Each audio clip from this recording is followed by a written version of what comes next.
Hey everybody, Ben here from the Bonehead podcast, and welcome to Blood Bowl 7's Vampires. So we're looking at all the teams available in Blood Bowl at the moment, whether they're from the rulebook, the Teams of Legend PDF, or the NAF expanded teams, and putting together some of the most fun and competitive rosters for your Blood Bowl 7's games. Now, Blood Bowl 7's is a quick play format of Blood Bowl played on a smaller pitch with smaller teams in a much smaller time frame. Basically, you can get a game done in 40 to 45 minutes, and it's my favourite way to play Blood Bowl.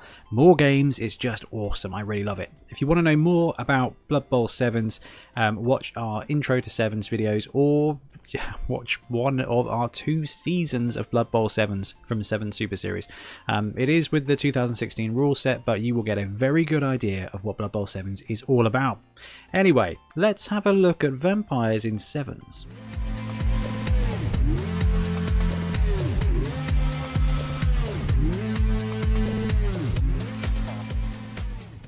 So Vampires are an interesting team. They got changed up quite a lot when the Team of Legend came out. Basically, Bloodlust is gone and it's been replaced with Animal Savagery. So Animal Savagery is, for all intents and purposes, the same as Wild Animal, but if you fail, you either lose your tackle zones like Bonehead, or you can punch a friendly player, knock them down, your opponent rolls for armor for them, and then carry on as if nothing had happened. So it's kind of a double-sided, double-edged sword here. It will cause you less turnovers unless you are accidentally punching the ball carrier, but it means that if you really need to do a thing with a vampire, as long as you've got a victim next door, it's going to be fine. So they've kind of changed from the vampires of old to just berserkers now, and that's quite cool. I think that means they're going to be quite a potent team. Now in 7's, you don't have the line of scrimmage. There's no line of slaughter. So your vampires are not going to be able to leverage that strength all the time because they're strength 4. But they're also Ag 2+. So when it comes to moving around, picking up the ball, doing other stuff, as long as you've got a thrall next door to make them do it, you're going to be able to perform really well. So they're kind of like all-star linebackers here when it comes to running them in 7's. So the vampires are the biggest strength of the team. Strength 4, Ag 2+, they're dodging wherever they want, and they're punching whoever they want, whenever they want. The downside is they may just eat one of your players while they're doing it. You've also got thralls. Now thralls are really quite good, okay? They are the classic 40k lineman. Movement 6, Ag 3+, 40,000 gold. They are fine. They're armor 8+. They're going to get punched. They're going to be fine. Passing 5+ as well. So they're not going to be throwing things as well. It doesn't matter. They are fodder for the vampires, but in themselves, in 7's, they are going to be able to perform just fine. That movement 6 puts them in the middle of speed. Ag 3+ means they can do stuff as well. Weaknesses of the team, massively Animal Savagery means that your best players are going to be hamstrung most of the time. So blocking or blitzing is going to be a 2+ success roll. Everything else is 4+. Whether you're picking up the ball and handing it off, or throwing it, or moving, you know, any of those things is going to be a 4+ roll. So you're going to have to look after those vampires. However, once they're in the melee, they are going to be just fine. Okay, 2+ to block a dude on 2 dice is pretty tasty. 140k for a reroll is pricey. You're going to see in the lists that basically a reroll is 1 vampire. And you kind of got to find a place where you're happy to balance it out. And they have got no skills. None at all. No block, no dodge, no sure hands. It's a really tough one. Now, vampires are tier 2, so that means you're going to get 2 to 3 or 4 skills. And you should get at least 1 secondary skill as well. Which means you should be able to sneak leader onto one of your vampires to be that extra reroll. Now, there's always an argument for pro on vampires. In the olden days, that argument is still here now. In fact, we're going to have a video on pro in the next week or 2 weeks, I can't remember the release schedule, but where you can kind of see the advantages of it, and we do use nega traits as a kind of balancing point for the pro skill. So if you don't take leader on a vampire using a double, you can take pro, and you know, 66% of the time you get a chance to re-roll that failed Animal Savagery. So it's interesting. It's going to be a really interesting team, and I'm hoping that in 7's they've got more of a chance to do their thing. So the first roster we've got for you is the 2/6 reroll build. Okay, so like I said, you're kind of trading out vampires for rerolls here. What you've got are 2 vampires, 6 thralls, and that reroll. So you've got 1 thrall in the bank, as it were. So you can afford to murder 1 thrall a game and you'll still have a full lineup. The downside here is that Thralls are a little bit vulnerable. They're strength 3, which is fine. They're armor 8+, which is fine, but they are agility 3+, so they're not going to be able to dodge away all of the time, which means you are potentially going to lose 1 or 2 throughout the game anyway, let alone the fact that your vampires are going to be smacking them around as well. You've only got 2 vampires though, so it's probably not so bad. You're going to fail a couple of rolls throughout the game, and your Thralls are going to take a bit of a pounding, but you're probably going to lose 2 to 3 Thralls here, which means you're still going to be operating with a 5 or 6 man team towards the second, like the latter stages of the game, and that's fine, because those 2 vampires are actually really good players. Ag 2 plus Strength 4. They are mighty. You've got 1 reroll. I do recommend, if you've got a secondary skill, taking leader potentially on one of your vampires, so you've got that second reroll, so that when you need to do a thing, you can pull it off with almost guaranteed. Nothing's guaranteed in Blood Bowl. So this is kind of your kind of halfway house basically. You've got 2 vampires, you've got 6 Thralls, and if you are feeling sketchy, you can even just bench a vampire, run 1 with 6 Thralls on the pitch.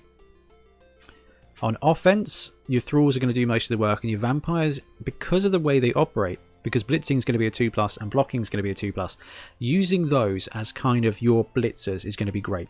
So the alternate angle to you putting leader on a vampire is to just put block on both of them and let them cook, okay? Because they're going to be strength 4, which means they're going to be 2 die blocking most of the time. So if you use your Thralls to run the game, and you use 2 vampires to either play offense or to punch a hole for your team, you should be able to wrangle this team to some wins. Let's up the difficulty here ever so slightly. So we've got a 3-6 build here, 570. So 3 assistant coaches might be okay, might swing you an extra reroll as the game goes on, which is going to be really important because you do not have an integral reroll here.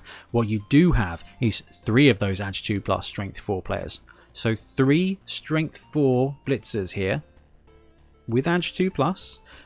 But they're very angry people. Now the cool thing is you've got 9 players total, so you can eat 2 of your own guys and it's going to be fine.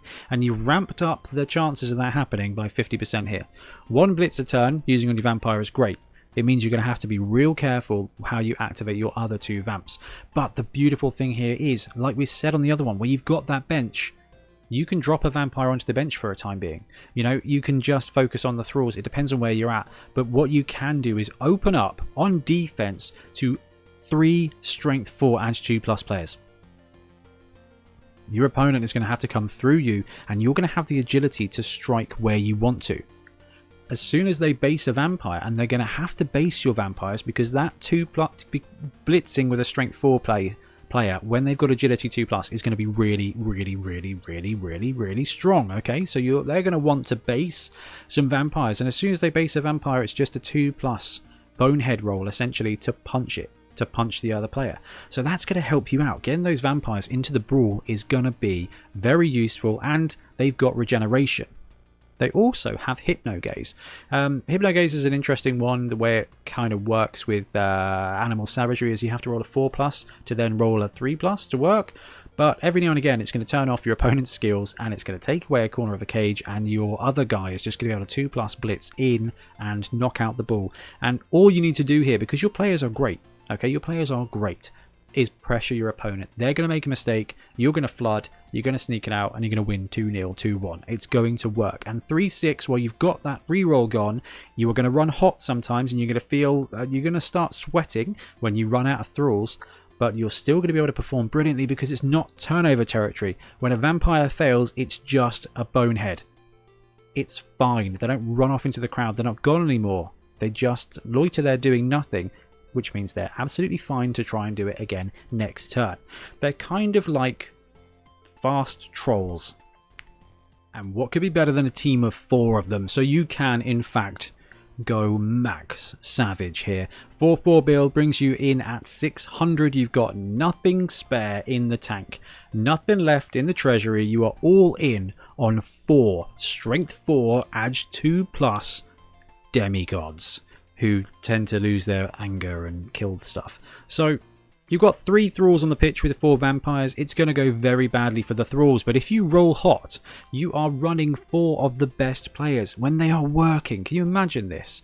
Movement 6, strength 4, agility 2+ players. If they work, this is going to go great. This is a very bold strategy, Cotton. This is going to fail quite a lot of the time, but there are going to be some games where this does not fail you, and this runs really well and just murders your opponent.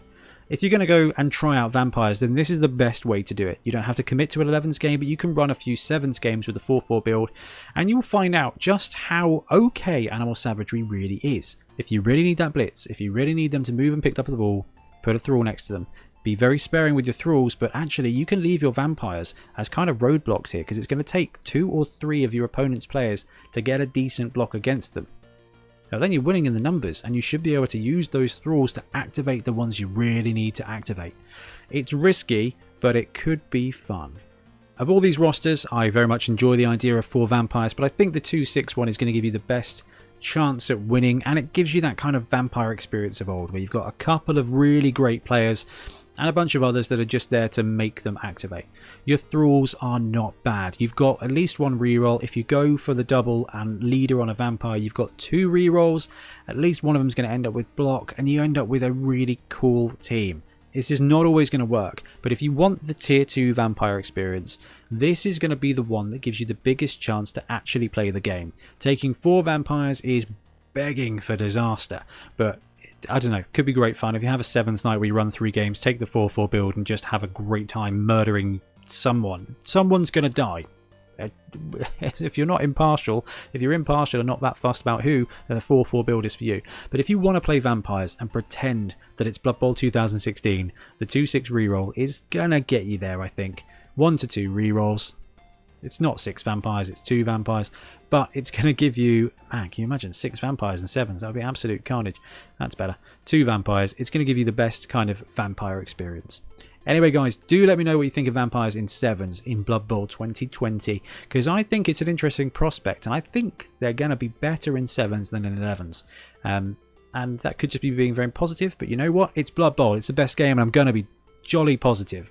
But I am also going to disappear. And we'll be back soon with more Blood Bowl content. Happy biting things.